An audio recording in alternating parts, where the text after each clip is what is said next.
বর্ষাকালে বৃষ্টি তো হবে তাই না? সেই জন্য গ্রামের একটু ওয়েদার দেখিয়ে দিলাম। দেখেছো কি দারুণ লাগছে বলো? গাছপালাগুলো দেখলেই সত্যি মন জুড়িয়ে যাবে। ওই দেখো জামরুল হয়েছে গাছে, বৃষ্টি হচ্ছে দেখেছো প্রচন্ড পরিমাণে, একদম জোরে। জানি না আওয়াজটা তোমাদের কাছে যাবে কিনা, বাট জোরে কিন্তু বৃষ্টিটা হচ্ছে। তো কিছু করার নেই, বর্ষাকালে তো বৃষ্টি হবেই তাই না?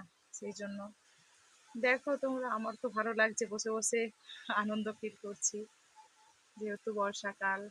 আর এটা কিন্তু নেপালের সুযোগ সুবিধা পায় না, ঠিক আছে? নেপালে তোমাদেরকে ওইসবই দেখায়, রোড গাড়ি ঘোড়া ওইসবই দেখায়, এইসব তো দেখাতে পারি না। তো সেই জন্য এগুলো দেখাচ্ছি। আর এই বর্ষাতে তো আর বাইরে বেরোতে পারবো না, না, ওই বাড়ির থেকে যতটা যা দেখা যায় ওটাই দেখাচ্ছি।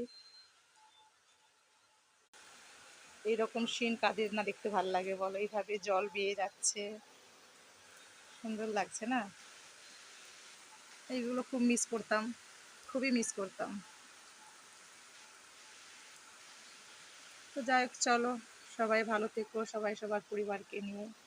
বসে বসে কি করব ভাবলাম তোমাদের সঙ্গে একটু মিনি ব্লগ শেয়ার করা যাক, তো সেই জন্যই মিনি ব্লগটা শেয়ার করলাম। এই মুহূর্তে একটু দূরের দিকে যেতে পারলে সত্যিই ভালো লাগতো, কিন্তু বৃষ্টি হচ্ছে, যেতে তো পারবো না, না? সেই জন্য এই আশেপাশে আমাদের গেটের মুখে যেই যেইগুলো রয়েছে সেইগুলো একটু দেখাতে পাচ্ছি। আমিও দেখছি, আমার ক্যামেরা বন্দি করছি, ক্যামেরা বন্দি করে রইলো। তো দেখবো বসে বসে।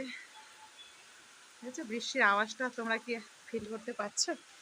আওয়াজ পাচ্ছ কি?